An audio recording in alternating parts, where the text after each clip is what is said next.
Everyone, well, thank you.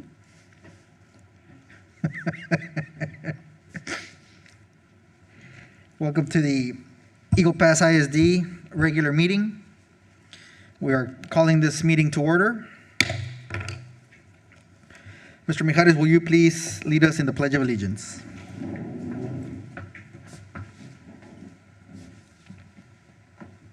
I pledge allegiance to the flag of the United States of America and to the republic for which it stands, one nation, under God, indivisible, with liberty and justice for all.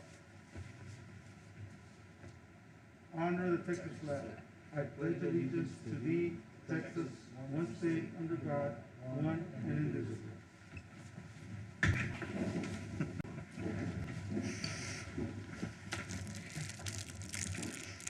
Thank you. Now we will go through roll call. We have Ms. Hilda P. Martinez, Vice President, present. Dr. Hector Alvarez, Secretary, present. Ms. Glenna Purcell, Trustee, present. Ms. Lupita Fuentes, Trustee, present.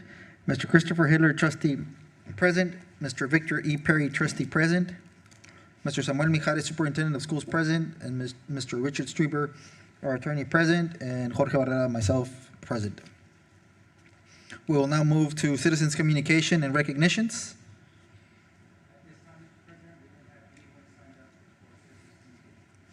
Perfect. Thank you. We don't have anybody signed up at this time, so we will move to number 5, first budget workshop, and we will go through 1 through 9. And Mr. Mijares, or Mr. Mijares? Yes. We have Mr. Ismael Mijares.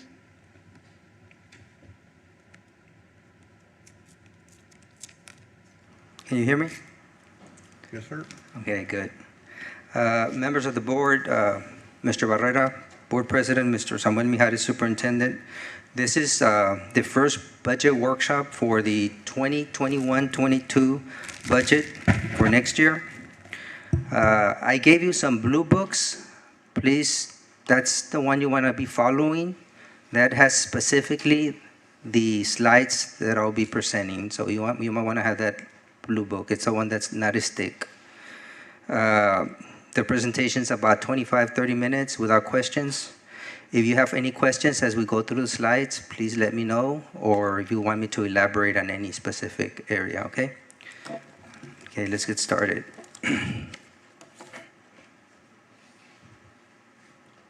Okay, this is specifically the structure that we have to follow. All district funds, they have to be prepared in one of those 4 categories.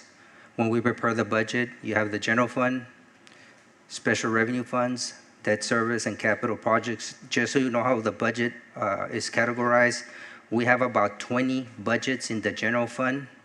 We have about 4 in special revenue funds, 1 debt service, and we don't have anything there for special projects for next year yet. So those are all the budgets. We have about 25, 26 budgets that's going to be for next year. This is so you can see in those 4 groups where most of the money is. Our budget for next year is almost $179 million, and most of it is in the general fund. That's where you have all your foundation entitlements, all your state programs are in your general fund. You have your special revenue funds, those are grants, and then you have your debt service. That's where we pay our debt that we owe through bonds, where we levy a tax rate, and then you have your capital projects. As I told you, in the general fund, you have 20 different budgets. That's the way I prepare the financial statement every board meeting. The financial statements that you see, they're prepared that way. You see a budget for each of the programs. Starts with food service all the way to the 199 MNO. Those are individual funds, individual budgets. Each budget has different requirements and guidelines. Those are the 4 special revenue funds that we talked about that are in next year's budget. You have the summer lunch program, and then you have the visually impaired, that's a special ed grant. Then you have the IMA, that's for our textbooks, and then you have your campus activity funds. That's all the activities and fundraisers that we have at all the different campuses. Debt service, you levy a tax rate. Right now, we have about $4.2 million that we have in debt every year, and that's the fund that we use and that we're required to use. And those are your special projects. Those are the 4 categories, and we're gonna kind of be going over that as we go throughout the presentation. So you can see where the money is. Again, almost 179 million is still the total revenues. You see it in a different breakdown. You see it there by fund. Almost a big portion of it is in your M&O fund, and then you see all the other funds where the money is being budgeted. This pie chart is always good to look at. This gives you the funding source of our revenue. As you see, again, the $179 million in revenue, we're looking at it a different way, from where the source comes in, the funding source. As you see, 17% of our revenues are taxes. A lot of times, people think that taxes fund most of our revenues. They don't. What funds most of our revenues, as you see there, are state funds. And then you also have federal funds, and then you have other local. So we are very careful how we do our budget, because there's 3 things that affect the budget that impact it more than anything else. There are a lot of variables, but the 3 major ones are taxes, because that affects our revenue, values, because that affects our taxes, and our average daily attendance. I'm going to be calling average daily attendance ADA. That's what is usually called when we refer to it. ADA is the other one. Those 3 are the major components that are going to affect your budget. If we don't collect taxes, that affects state funding too. It's a correlation, and we'll look at that. And then now we're going to look at the appropriations. We do have a balanced budget, okay? The budget we're proposing for next year is the balanced budget. We're not bringing to the board a deficit budget. We're bringing you a balanced budget, which is what we did also for this year's budget that's about to end. Here you see the appropriations and how the money is being spent by fund. You see the M&O, most of it is in the M&O, and then you see all the other programs. All the other programs are pretty specific by the state. We're required to spend it in those specific areas. The one that you have more of a leeway is your 199. The board has complete discretion on how to spend that money. Compared to the other ones, you don't. This is another way to look at the appropriations in the industry, in the private sector, and in the public sector. They always want to look at, they go by salaries, contracted services, supplies, capital outlay, and so forth, and debt. There you see it. Most of our budget is for payroll. We're at 77%. We're doing really well with our staffing. We have a staffing formula, and that tells you how well our staffing formula has been working. Because if you're below 80%, that means that you're running your funds very, very effectively and efficiently. This is a list of all the funds. If some of you board members want to see, well, how many budgets do we have? Well, we have over 90 budgets. And each budget is its own books. We have to monitor it. Every budget has a different guidelines. Every budget has its own program director. We do assign a program director to be in charge to make sure we're in compliance. So there you see anything that starts with a 1, 101, 161, 161, 163, anything that starts with a 1 is in your general fund that we talked about. And then anything that starts with a 2 to 11, or a 3 or 4, those are special revenue funds. Those are grants.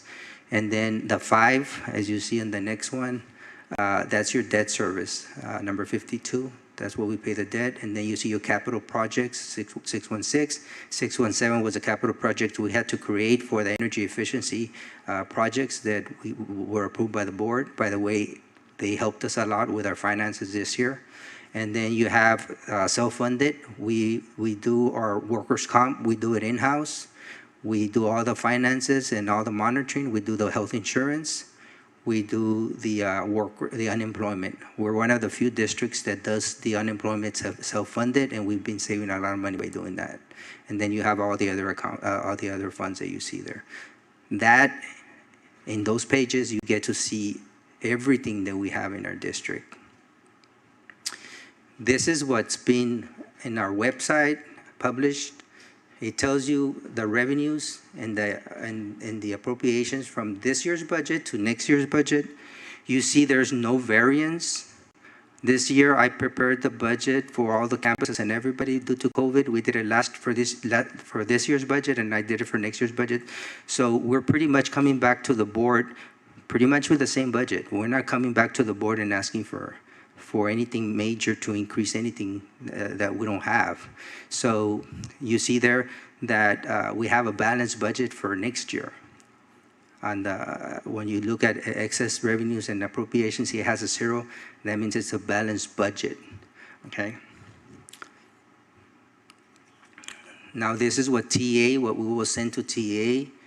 The groups that we talked about, 4 groups. You have the general fund, when you look at it up there. Food service, we have to put it separately.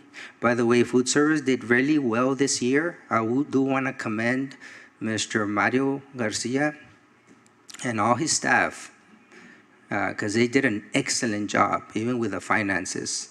And I know that this coming year, they're also looking at doing certain things, but not just with the program, but with the funding component of it, they did really well. And there you see the budget for the food service. It's almost $13 million. Then you have the special revenue funds. Then you have your debt service. You see on the debt service, when you look up over there in revenue, some of the money is coming from taxes, and about 1.8 million is coming from the state. Yes, the state does pay a big portion of our debt. We applied for those many years, and they're paying part of it. That means the taxpayers don't pay for it. So that's your debt, and then to the right, it just tallies all the amounts. Again, remember I told you of the funds. Do you want to see which funds are in the budget? There's a listing of all the funds in the budget. Starts with food service, and it ends with the debt service. That's everything that's in the budget. And then we put it also by object code, and that ties into the previous graph that we're below 80% on the salaries. We're gonna compare revenues side by side. You see there the revenues are the same. We're going with the same revenues from last year to this year. Look at the taxes there. Values did go up. So you see that we're getting about $735,813 more in taxes. However, look at the component of the state funding. House Bill 3 will not let you keep any money that you get just because values went up. They will reduce it from your funding, and they're reducing it there. And if you look at the footnote there, we're going with 0 decrease in peak enrollment compared to this year, but our tax rate is actually going down. And when you look at the tax rate, as I mentioned to the board, we're not looking at increasing taxes anytime soon. And the taxes are actually going down as I had mentioned previously. However, you're collecting more taxes because your values went up a little bit over 2%. So the only way you get to keep it is if you would increase your tax rate, and you will need a rollback election. Again, we had ours a couple of years ago. House Bill 3 made us bring our tax rate below the 117. You see it there at 105. So if we ever needed to want to keep any of that money, we would actually have to increase our tax rate, not just the values. The values will take it away.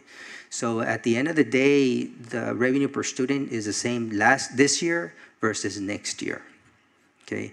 The revenues are not overinflated at all. I try to make them as conservative as possible every time I prepare a budget, because if not, you're gonna have a budget shortfall when your revenues are more than what you're actually gonna get, and that's when things don't look that good.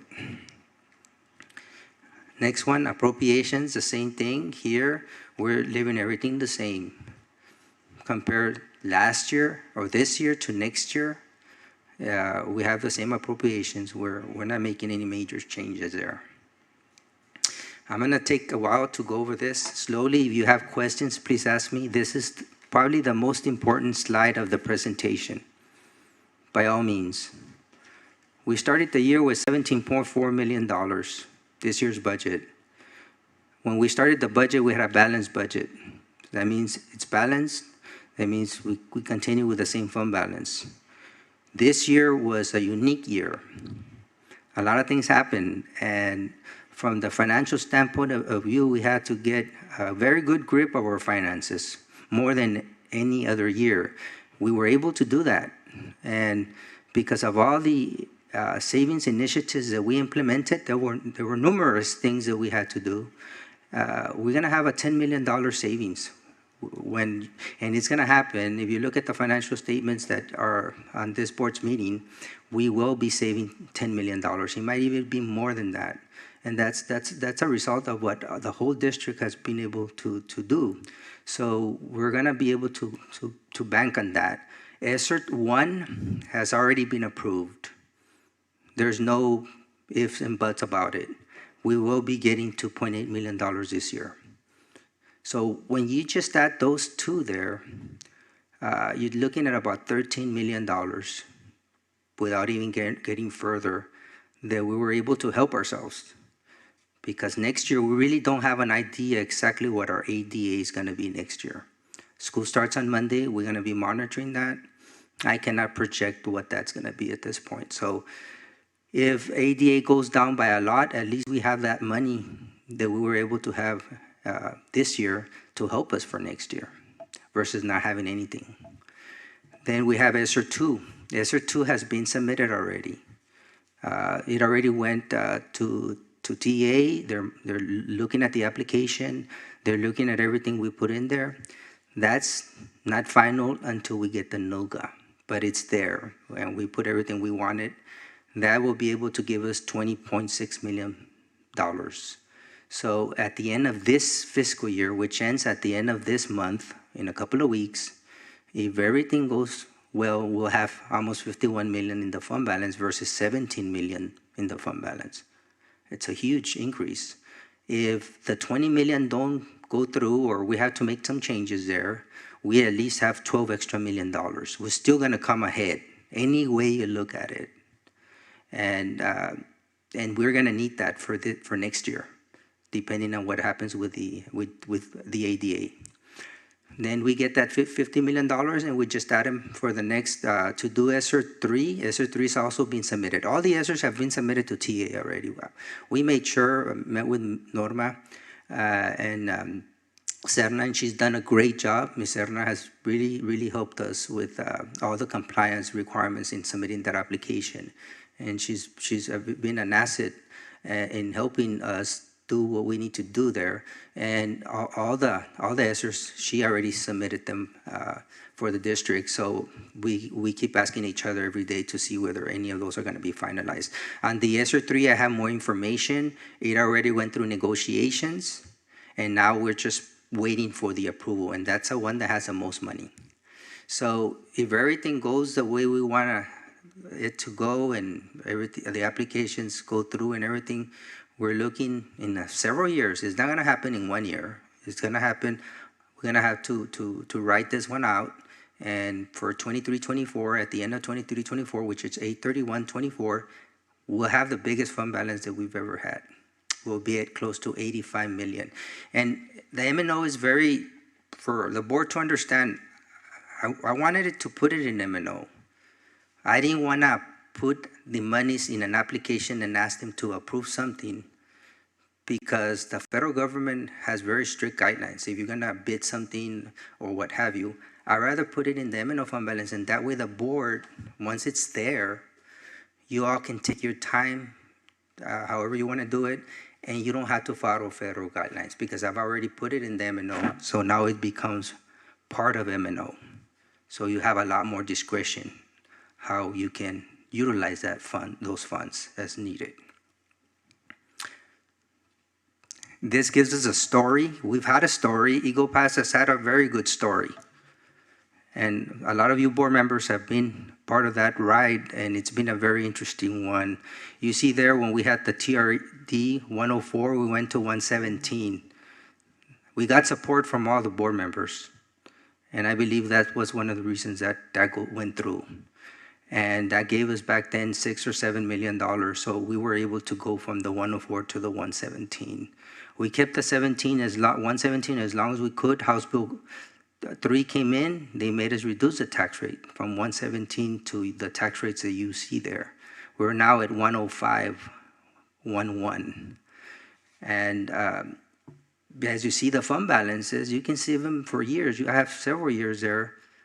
We've never been close to what I just went over right now. Fund balances have stayed pretty much at 17 million, 18, 19 million. So the numbers that we just went through are off the charts. And even if we don't have luck with all the ESSERs, we're still gonna go up. A lot of times they think Eagle Pass has a lot of money. 17 million is a lot of money. You see there, Eagle Pass ISD has the lowest fund balance compared to any of the peer districts. And one time I was asked, why do you have your fund balance? Because I have to respond to the funding rate, the rating agencies. And you're gonna see our story. We have a very good story. We invest a lot of the money because we could have easily, even without these numbers, have had, our fund balance would be very close to what other districts have. But we invest a lot in our facilities. We invest a lot in our employees, and we provide one of the best health insurance programs in the whole state. It's probably second to none. So that's so you can get an idea what the fund balances that other districts have. You see there the figures there where a fund balance, you see it's at 51 million. It's going up versus the 17 million, and then 62 million is going up versus the 17 million. You see where those monies that I've been talking about start kicking in, and our finances look completely different. It's a complete different finances for the school district. Get an idea what we spend per month. We spend about $12.3 million every month. We have payroll, we pay vendors, it's a big transaction that goes on. And that's why it's important that we keep our finances always in check and make sure we take care of everything that needs to be taken care of.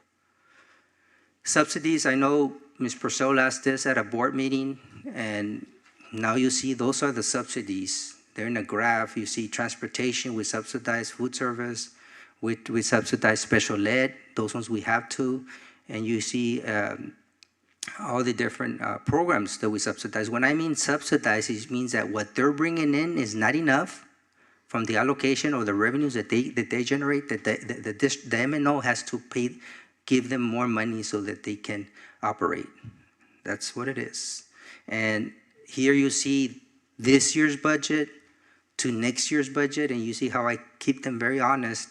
It's only an increase of $233 for a $24 million subsidy. And the transparency is there that what we subsidize one year versus the next year. And we keep that very closely because whatever we don't spend, it goes back to the M&O. These are projects we're looking for next year. And they're important projects. You have transportation addition that we're gonna be doing there. Student drop-off at Eagle Pass High School and also at CC Wynn outdoor dining. That's gonna help us with the food service participation. I think it's a very good investment. We also have baseball, softball, artificial turf. We're gonna be looking at doing the artificial turf at SAC. Right now we don't have that, and I think in the long term, talking to Mr. Salinas, Rolando, that's also gonna save a lot of manpower and make it a lot more efficient and also provide a better feel to the baseball program. Fire alarms, 1.4, that's what's pending. LDC playground, we had to do something to the playground, it really needed it. We have the door locks that are pending throughout the district. We did some in the last 2 years. And then we have some fencing that we had to do at the Luna and also the bleachers that were pretty bad at CC Wynn. That's about $6.1 million. This is what we did this year. High school, you have CC Wynn, Eagle Pass Junior High, Memorial, and the SAC. And luckily, I tell you, we have the complete camera system at all the secondaries. It's state-of-the-art camera system. I know we were lacking that, and I know we had been asked to do that, and that was already completed. That's what we presented last year. It's nothing different. What we've done in the past, sometimes we forget, but that's all the things we've done. As you see again, we've invested a lot in our district. Another $26 million that we invested from 2017 to 2019-20. The salary increases that we've given our employees in the last 5 years, We've invested on salary increases, almost $20 million. We've given a raise for the last 5 years, every year for the last 5 years. The average of the salary raises for the last 5 years has been about $4 million. You have there, when we summarize, when you put everything together of everything that we've done things we can show for. We have not just spent the money, and we've invested almost $62 million. And if we look at what we would have in August 31st of 2022, 62.1, we would have a fund balance bigger than anybody that was on that other chart from the peer districts. This is the impact on the state funding. This is when we had the TRE, and I don't think we're ready to do another TRE, but just so you can see how the components work. You see that big fat chart to the right. If we were to increase the taxes by 13 pennies, that would give us about $3 million, but the state would give you almost $7.5 million free. They'll just give it to you for the tax effort that you've increased it. So $3 million would generate you $10.5 million. Where in the private market and the private sector do you see that? So yeah, those are the numbers, and that's why we went for the TRE in the first place, and I'm glad we got it. But yeah, there's an opportunity to do another TRE. It's there. Okay. This is the most thing, the ADA is right now the most unknown thing that we just can't put the pencil to it. As you see there, enrollment has been going down after COVID, and the attendance has been going down as a COVID, which is ADA. If you look there on 2021, this year, our peak enrollment was 14,208. It went down by about 455 students. That's how many less students we had enrolled. However, you saw we were not hit on the ADA. It's a direct correlation, but it didn't happen. It didn't happen the way it was supposed to. We saw the drop in the enrollment, but we didn't see it in the ADA because of remote instruction and because of Mr. Camarillo, David Camarillo, and them, how they were coding the attendance. However, this coming year, I use the same enrollment. I don't have an idea what the enrollment, and when I don't have an idea, I don't like to put it in there, so I use the same enrollment, and which is already 455 students less. It already has 450 students less because that's how many we had less this year. And this is gonna be what we're gonna be monitoring. We might lose here some money, but then again, we've added money to our fund balance. That's where it's gonna come in, that we're gonna have to understand that this is something that might affect our budget. We just don't know by how much. Okay. Get an idea, ADA, we're talking about ADA, what is to money. 1% of ADA, which is 130 less ADAs, that's the amount, it's close to $1 million. Let's suppose we would get a 5%, which is the largest amount there. 653 less ADA. Even if we were to get that, which we have no idea what we're gonna get, we still have money to be able to cover that. Because we had just with the $10 million surplus that we had this year, it'll cover that. We don't want it to get to that. We're gonna see everything we can do, but just so we'll know that our finances are firm. Even if something drastic happens, we're ready for it. And then we need to see what the governor's gonna do if it has a drastic impact on it. This is what they did last time. And home harmless, I'm just gonna tell you not in a nutshell. Home harmless, the way it was done last time, it was, we're gonna cover whatever you have less, we're just gonna take it from your SR 1. So they never gave us any money because they would just take it from our SR 1. This year that did not have to happen because whatever I projected was less than what our ADA was, so we came out ahead. We did not have to use this. The projections that I did last year, they were just right on point. So what do we want to do? Do we want them to use home harmless and allow them to use it from our ESER 2, ESER 3? Well, if that happens, we're just not getting any new money. The only thing this works is if we're able to go back, if it's so drastic the kids can't go to school for a while, to use a remote instruction. It's better than nothing.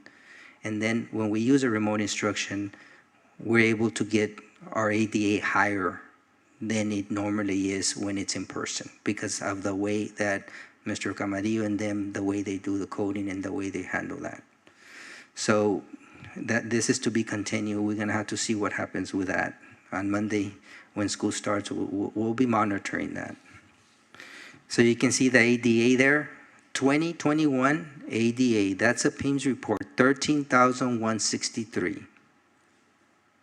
That was our ADA. That's what was submitted to TA. I projected last year 13,063. So we came out ahead. We got more than what was projected. That's good, because then that means we have more money. Tax rates, it's always good to talk about tax rates. We're one of the lowest tax rates in our area. I know that sometimes people think school district taxes are high. However, we're comparing here to our other districts, and we have one of the lowest tax rates. This is just a calculation that I used. This is a format that I created, and this is the way I calculate my taxes. And for next year, we're calculating $27.1 million in taxes, which is what you saw on the graphs. Our next budget workshop is gonna be August the 24th. That's when we're gonna be adopting the budget. We need to make sure that we have at least 4 board members, because if we don't get it right, we don't have time to post again for 10 more days. And we would go past the 31st and we would be in non-compliance. So let's just make sure that we have at least a quorum for the 24th. And it's already been advertised in the newspaper. This is very important, and I highlighted it. The funding lag. The funding lag exists, it still exists. That's something that came up many years ago. And let me tell you in a nutshell what that means is that I have to project what our values are gonna be for the district for this coming year, even though they're not out. So I have to come up with a projection, and we've been doing it ever since House Bill 3 came up. So this is the 3rd year we do this. And I have to tell the board, hey, I'm projecting this. It is a projection. We don't know what it is until the governor certifies it, which will be several months from now. And any difference that's between my projection or what the state comes up, it will affect funding. And it can affect funding really drastically. I wouldn't worry about it. The last 2 years we've been right on point. So we've done our projection and we feel very comfortable with it, by all means. As you see there, those are the values, and we have to keep track of all the values. Values, taxes, and ADA, 3 major things affect your state funding, and state funding is more money than anything else that we get, so we have to keep track of that. These are the assumptions, and it's got the assumptions of all the information that I know PIMS department works with me. I put it there together just to make sure we're on the same page for the last 3 years and see any major variances. All the variances make sense. Everything looks the way it should be. The budget assumptions are on point, and the only thing that we're pending is that ADA number, which we will keep the school board posted on how it goes. Debt service, we do have debt. A lot of times it's good for you all to know how much debt we have. They might ask you. And every year you see, last year we were at 46 million, and then it went down to 43 million. Every year we pay debt. And the state pays, as you see there, 42% of the debt. And then we levy a tax rate for the difference. Year 1, you see 6, 7, and 8 there. That's when we're gonna be finishing that debt. We're gonna finish paying the debt on the 22nd. We get that out of the way. I mean, in the 2022, 2022, and then 2038 is the next set, and then 2034. That's all the debt we have. This is a calculation of what we calculate to calculate how much we're gonna pay, the school district, and how much the state gonna pay. For example, the debt for EDA, that's the SAC. They go ahead and pay $559, and we pay $684. And then you have it for IFA, which are all the instructional facilities.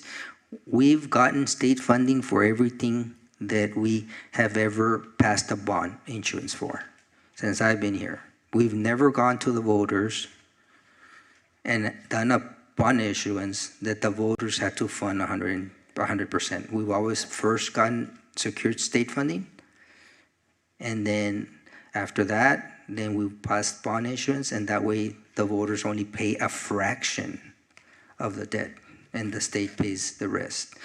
We were lucky to do this too. They are not available anymore. They haven't been available for years because this doesn't have money for it, but we were able to capitalize this when it was available. This is a posting on the paper. The tax rate is going down. So for those of you that follow the tax rates, yeah, we are decreasing the tax rate for next year. This is the cost for salaries. This is just a bar graph of the salaries. Salary increases, what they cost. This is the spreadsheet that you have there. And then this is it has a little bit more of a breakdown. It's all the same format that we give you every year. This is a summary. If you want to know what raises we've given, you can follow there the raises that we've given employees. You get to see exactly what we've given. These are administrators. For the last 17 years, you get to see what raises they've gotten.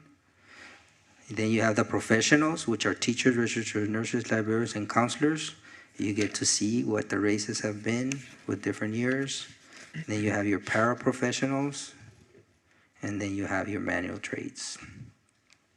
This is a hiring schedule that we were able to adopt last year, 49,500.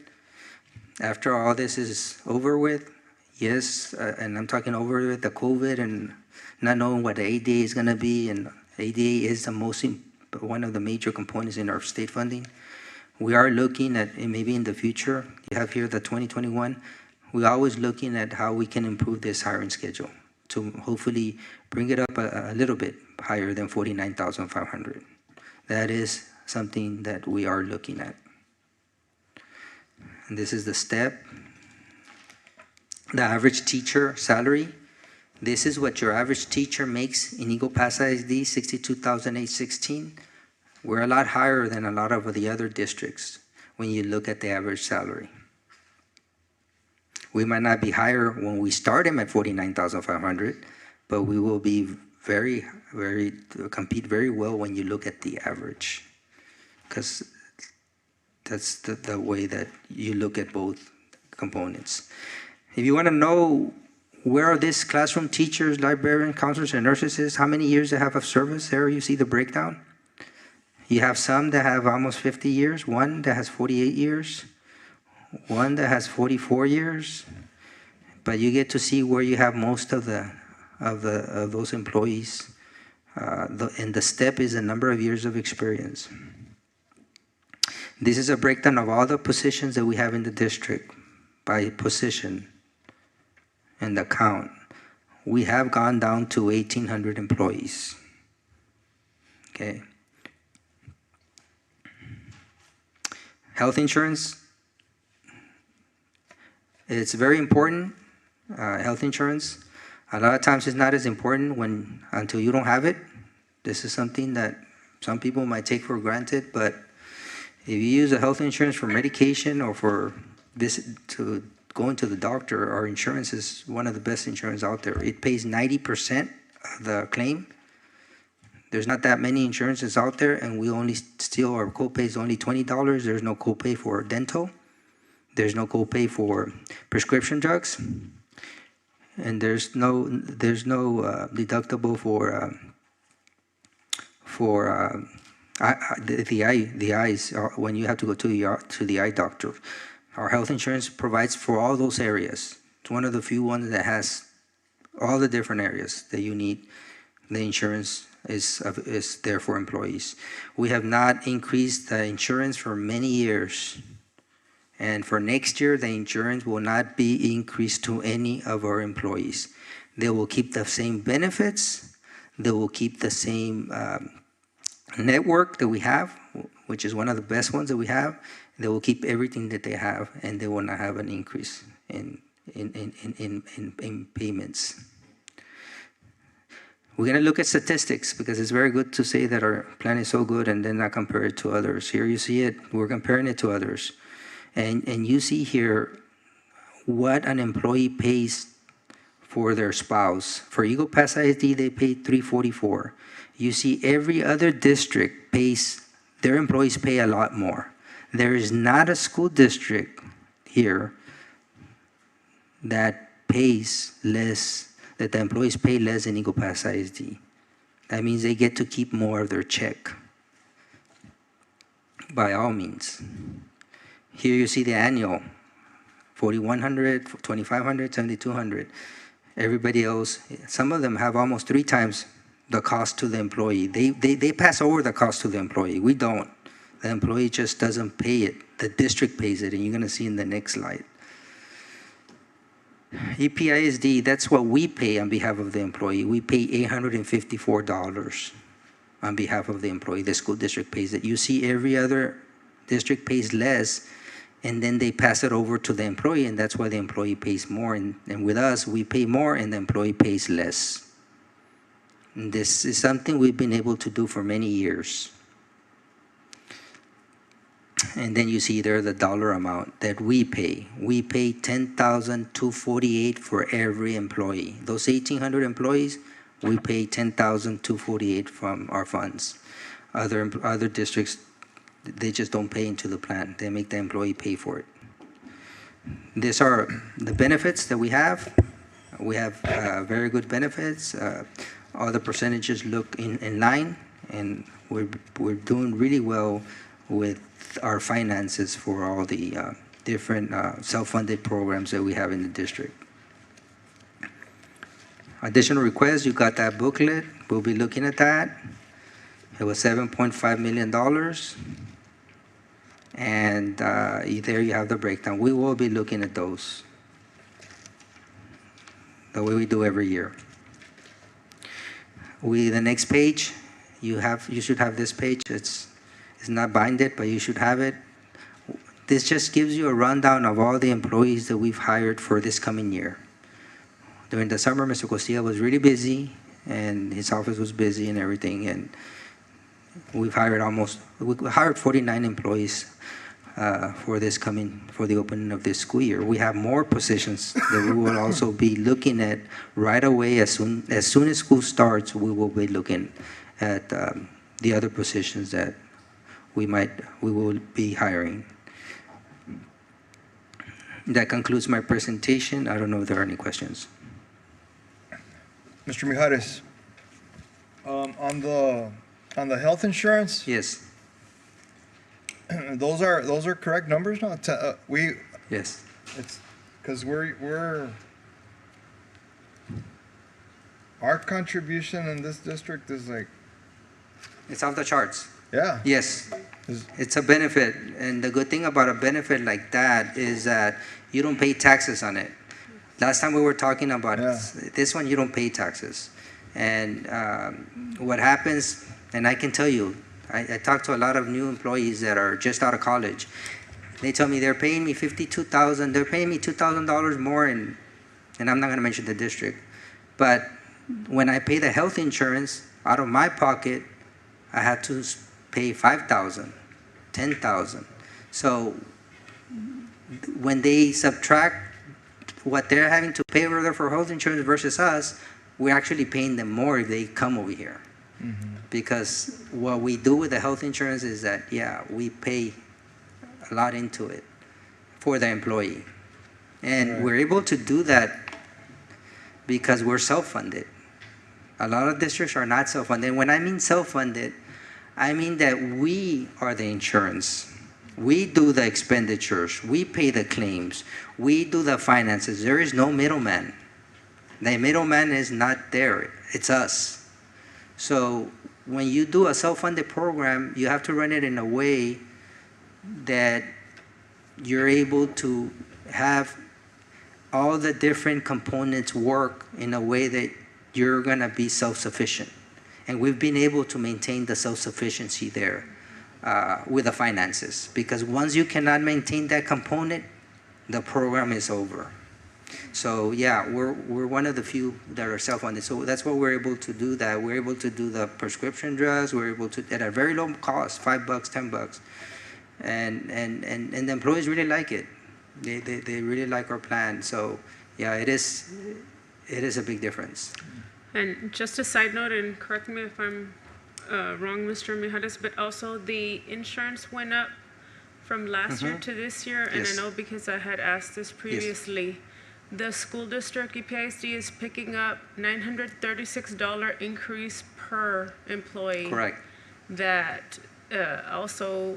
Otherwise, they are would have not- paid. Otherwise, they would pay. Yes. So they are not getting it in a bonus money directly, but cost savings, Yes. the district is picking up $936 a year. Correct.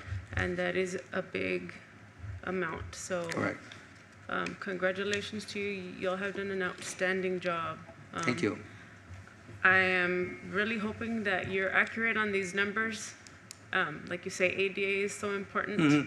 It And is. you've been right on the dot the last years. So I think it looks good. Yes. And I think that we're definitely on the right track. So Yes, we are. Thank you. Thank you. Any other questions? Mr. Mijares, very good job by you and your staff. Every year you give us these reports, and like Alicia said, you're always on the dot, so very, very good job to you and your staff. Please congratulate your staff. Thank you very much. I will. Thank you. Thank you. I'd like to welcome and thank Mayor Salinas and Judge Salcedo for being with us. And at this moment, or at this time, I'd like to ask that we move some things around real quick, and if we can go into executive session to consult with our attorney. If we have a motion. A motion, do we have a second? Second. Second, all in favor? Motion passes. Thank you, and we will be out. It is 5:56, and we will be going into executive session. Thank you.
We are now back in open session. It is 6:23 PM. And once again, we're back in open session. Yeah. We will now be moving to district report presentations. We will be taking 1 through 7. 8. Okay, we'll do 1 through 8. If there's any questions on any of the reports? Just an update on the student parent handbook. Any important change? Thank you. Good evening, everybody. Yes, there's a couple of major changes on the parent handbook, and it has to do with House Bill 45, and that stipulates that all students who failed a state assessment last year, according to the STAR results and the end of course results, must be given 30 hours of tutorial per subject per student that was not successful on the end of course and on the STAR assessment. It also addresses the Senate Bill 1697, is it? 1697 that gives parents the right to retain their children regardless if the child failed. That gives a parent the right to retain their child or to repeat a class or grade level that if they want to. It's an interesting read. It's in the handbook, updated, and there's at least 100 minor changes to it. So there are a lot, but those two and the FAFSA one, a graduation requirement that every high school senior must apply for the free application for federal financial aid program. And I was talking with David, there's possibly an opt-out to that, but it is a new graduation requirement that every high school senior does fill out that and submit that application. Those are the three big ones. The rest are the smaller ones, but there are several changes, small changes throughout the document. Yes, ma'am. Dress code? For the parent-student handbook, no, we haven't addressed the dress code. I didn't see a new dress code in there at all. No, that's why I was asking. Right. Because there are going to be questions Yes. about dress code. Yes, and I believe that can be addressed through a memo.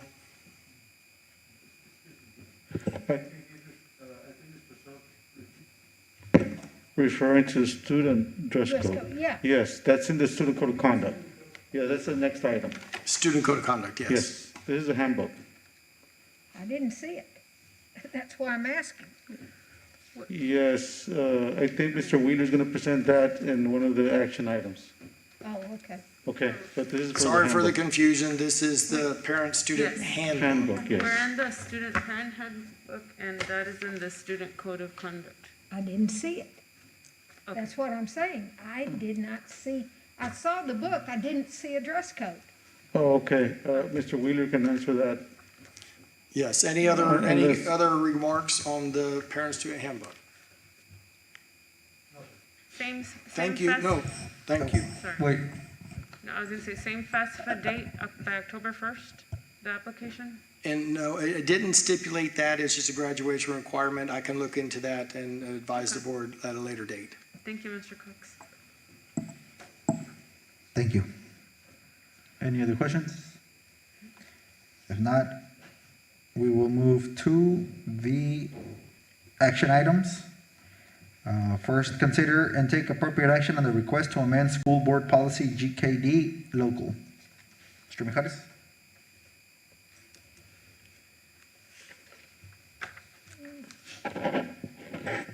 Yes, this item is, we brought this item to the board due to amending the policy about the use of facilities. As you know, we have other entities that are requesting the facilities, and this gives the superintendent the authority to do so. I think this is a good idea. Some of these are a little strict and we need to be a little bit more flexible.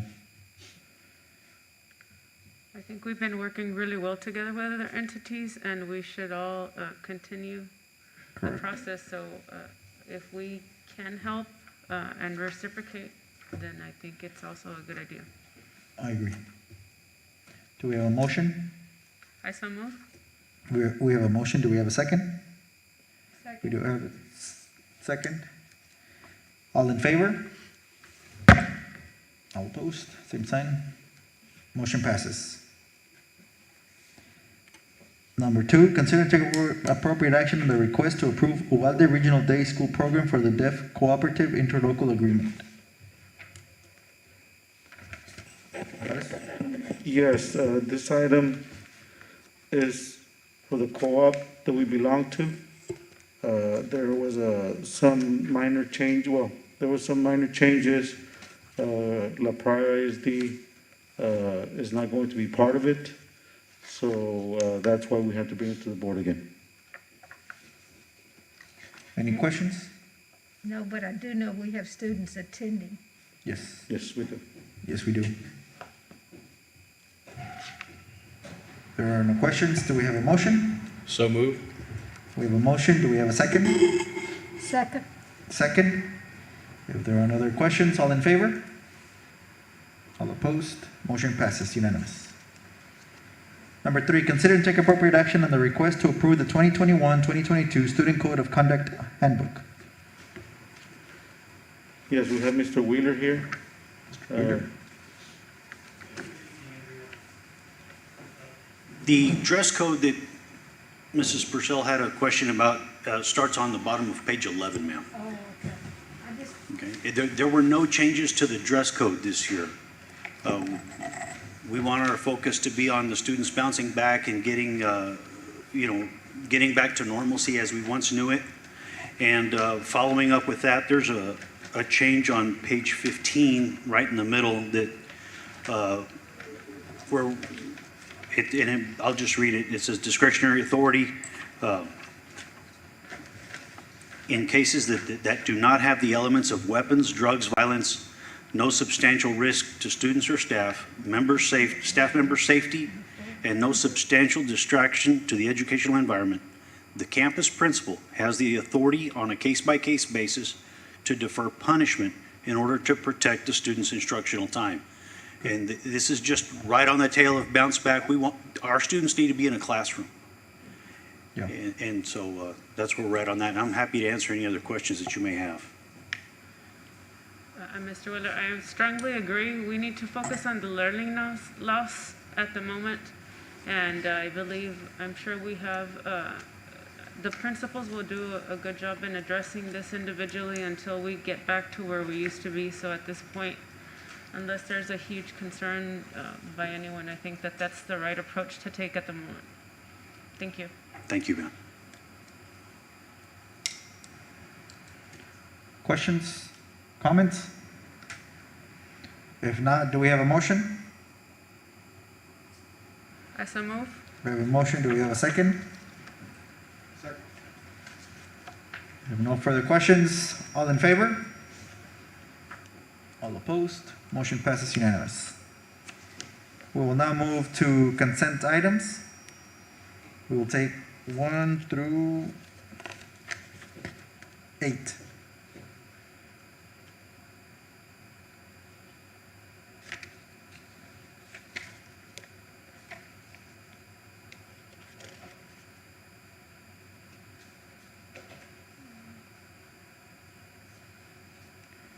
Or if you can please give thanks to anybody who donated. Can we get a highlight on any donations that were in these consent items? Can we Can get we- a recap on the donation? Yes. The Liberty donation was for the amount of $626 for instructional supplies. From, okay, no? No, from Donors Choose, number 8. Okay.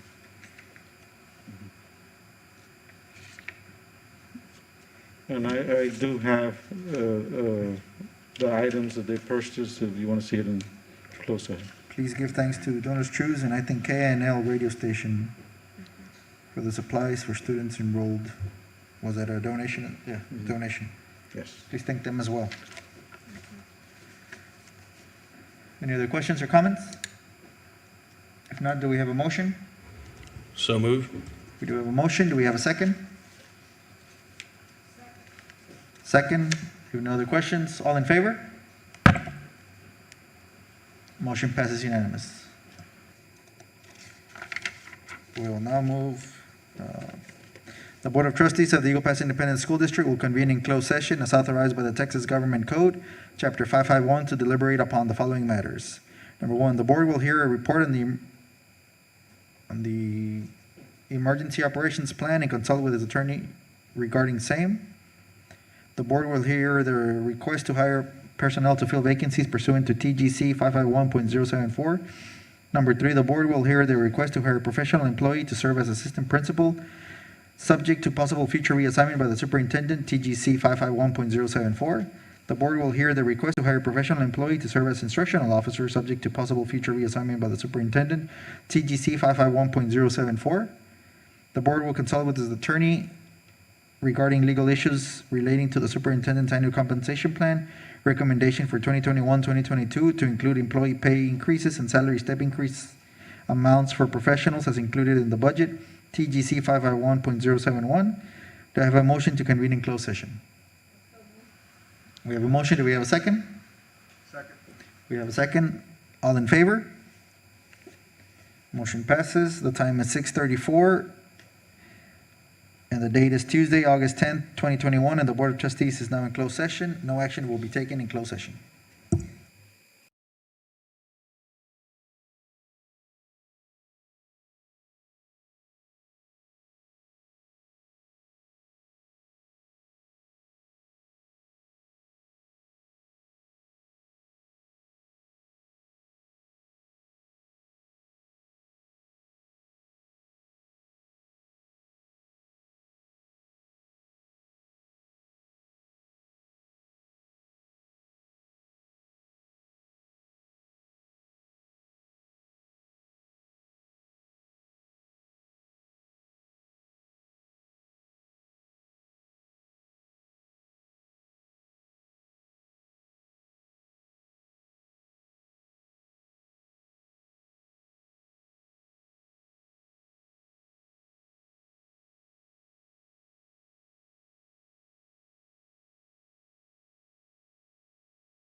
The time is 8:06 p.m. The date is Tuesday, August 10th, 2021. The Board of Trustees of the Eagle Pass Independent School District is now in open session, and we will move to item number 10. Item 10.1, consider and take appropriate action on the request to hire personnel to fill vacancies pursuant to TGC 551.074. I move to approve the request to hire personnel to fill vacancies pursuant to TGC 551.074 as discussed in closed session. We have a motion by Trustee Purcell. Do we have a second? Second. Second by Trustee Fuentes. Any questions? If not, all in favor? Motion passes unanimous. Number 2, consider and take appropriate action on the request to hire a professional employee to serve as assistant principal subject to possible future reassignment by the superintendent, TGC 551.074. Mr. President, I move to approve the hiring of Gloria M. Cortez as a professional employee to serve as assistant principal, subject to possible future reassignment by the superintendent. We have a motion by Trustee Martinez. Do we have a second? Second. Second by Trustee Fuentes. Questions? If not, all in favor? Motion passes unanimously. Item number 3, consider and take appropriate action on the request to hire a professional employee to serve as instructional officer, subject to possible future reassignment by the superintendent, TGC 551.074. Yes, Mr. President, I move to approve the hiring of Lisa Munoz Knapp as a professional employee to serve as instructional officer, subject to possible future reassignment by the superintendent. We have a motion by Trustee Fuentes. Do we have a second? Second by Trustee Perry. You have any questions? If not, all in favor? Motion passes unanimously. Item number 4, consider and take appropriate action on the superintendent's annual compensation plan recommendation for 2021-2022 to include employee pay increases and salary step increase amounts for professionals as included in the budget, TGC 551.071. Mr. Mijares? Yes, I recommend salary employee pay increases and salary step increases for employees on the professional hiring schedule to include teachers, counselors, librarians, registered nurses, and other professional staff that have completed the 2020-2021 working calendar as included in the budget. Do we have a motion? I so move. Motion by, who was it? Purcell? Trustee Purcell? Second. Second by Trustee Hiller. Any questions? If not, all in favor? Motion passes, unanimous. Mr. Mijares, do we have any correspondence or? Yes, this time I have some correspondence. First day of school will be Monday, August 16th. Just a reminder of that. Our second budget workshop will be August 24th, and I believe this will be our last budget workshop, Mr. Mijares? Yes, it is. Yeah, it will be our last budget workshop. Also, we have the community breakfast August 25th at the ICT. Also, the Team of 8, as a reminder, we have it on September 7th in the boardroom. And also a reminder of the Mass Book Conference, which is September 8th through the 12th in San Antonio. Thank you. And now we will move to the final item, which is adjournment. Do we have a motion? A motion by Ms. Fuentes. Trustee Fuentes, do we have a second? Second by Trustee Perry. All in favor? All opposed? We're adjourned.